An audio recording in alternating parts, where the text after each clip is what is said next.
The Wild Nor'Western is considered by many as one of the longest and heaviest trains on the island of Sodor. Gordon usually pulls it and enjoys breaking the high-speed record of the year.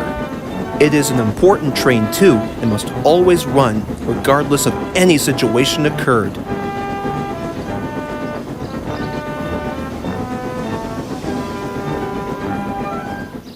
However, whenever Gordon is ill or busy elsewhere, James or Henry would have the chance to take the express for him, giving Gordon enough time to rest.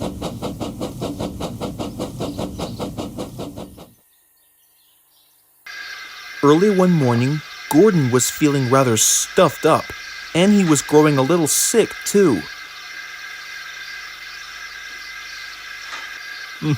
Just as I suspected, said the driver.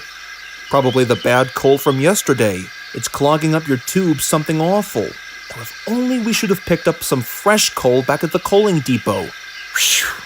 Thank goodness there wasn't any gremlins in there, said the fireman. Don't remind me, groaned Gordon. Just then, Henry chuffed in. Morning, Gordon. Feeling a little stuffed up today? You could say that, said Gordon. I see. I have an idea, smiled Henry. Why not have a good sneeze, Gordon? I mean, that might clear away the cinders and ashes.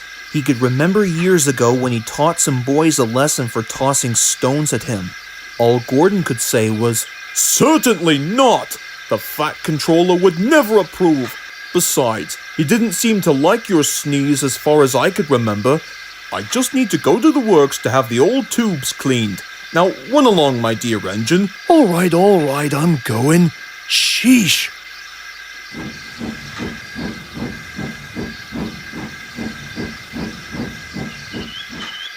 Soon enough, Gordon was ready to move when Edward arrived.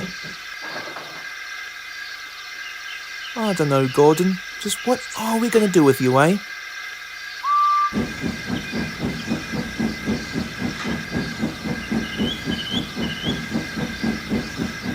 At Knapford, the station master was making a phone call. What can you substitute for Gordon's Express? He asked.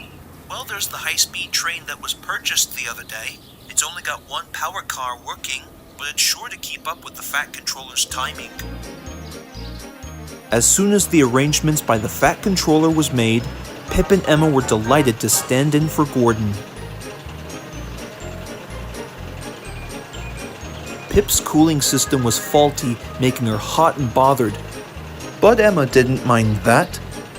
They felt honored to work on the Northwestern Railway.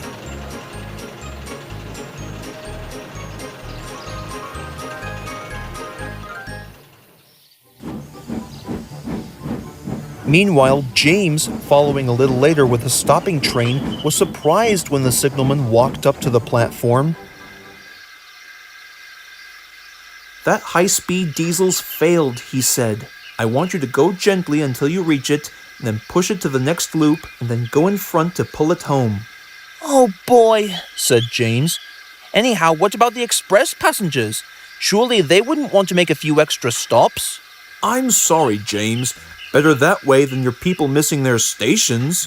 Off you go. Chop, chop.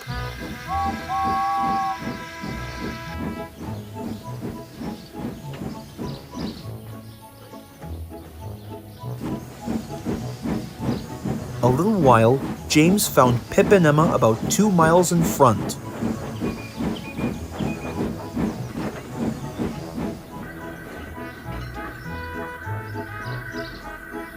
I'm sorry I couldn't help, but we are special lightweight coaches. Well, that's a coincidence, said James, who was already feeling puffed. It's a good thing that I came to your rescue. Otherwise, what might the express come to?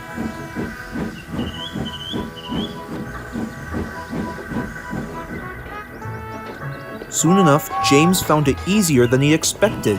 Once the train was moving, the coaches followed smoothly. As for the passengers, if they wondered about the extra stops, they weren't complaining. They at least understood about Pip and Emma's situation.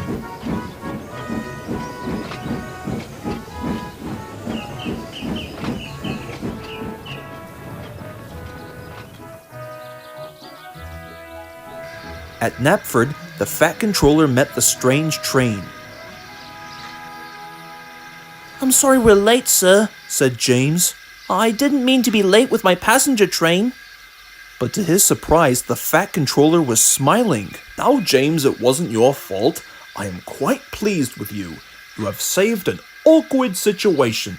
Now then, I want you to make Pip and Emma feel welcome in the shed while I arrange their journey back home." Yes, sir. Aye, aye, sir."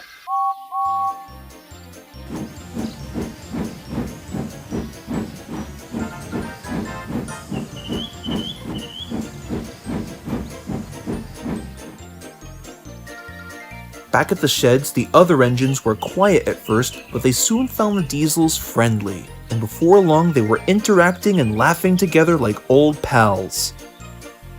James, of course, was glad that Gordon was away. He might, he thought, so easily have said something to upset him.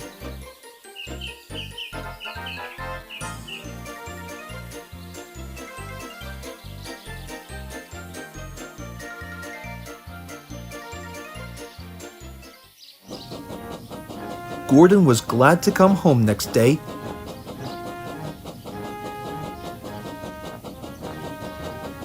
The Fat Controller was waiting for him at Knapford Station. "It's good to have you back, Gordon. It turns out that Pip's cooling system has failed, and I want you to take her passengers home." "I certainly will, sir. Right away," promised Gordon. As soon as the big blue engine backed up onto the train, the driver said, "Right then, today, Gordon, my lad, you can have the run of your life."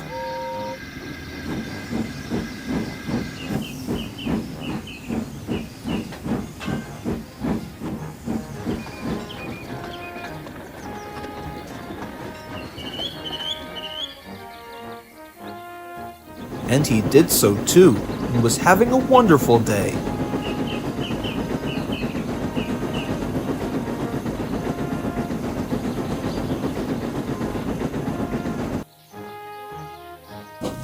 At last, peering from the window, the driver saw Gordon's hill. "Oh no, not again." But his driver knew what to do. "Find the biggest piece of coal you can," he said to the fireman. "Once we have enough lumps, Gordon's speed will be given a big boost. Now let's hurry along, or the big hill will beat us." So with no time wasted, the fireman shoveled for dear life. Slowly but surely, Gordon found himself going faster than he had ever gone before. At last, the fireman found the biggest piece of coal that he had ever seen. "Well, if spinach could be good for that sailor man," he said, "then this will do the trick."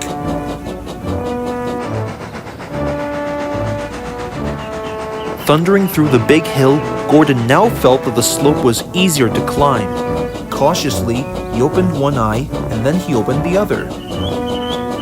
"Oh yes, I've done it!" he smiled. "Express coming through!" At last, Gordon arrived safely at his final destination just as Thomas chuffed in. "Well, it's about time you showed up," said Gordon. "Oh, I cannot chat right now. I've got a train to run. Toodaloo!" And he chuffed importantly away. "Bubbling boilers!" chuckled Thomas to the coaches. "Have you seen anything like this?" Both Annie and Clarabelle agreed that they never had.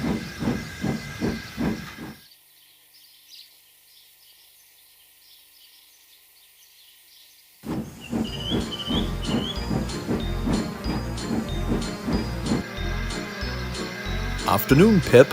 Emma, I hear tell that you did a fine job with my passenger train yesterday." You could say that. "Well, I came here just to say that I'm sorry that I was doubtful of the concept of high-speed trains, because at least I now know that the best way to keep the passenger trains running smoothly is to not only let others take to the occasion, but also to share the express trains with others until the day's work is over." As soon as the last sentence was spoken, Pip and Emma could only grin. From this point forward, the express trains have been sailing rather smoothly, not only thanks to Gordon's approval, but also thanks to Pip and Emma whenever he's away. All three engines are now great friends, and are quite unanimous on the subject of taking turns.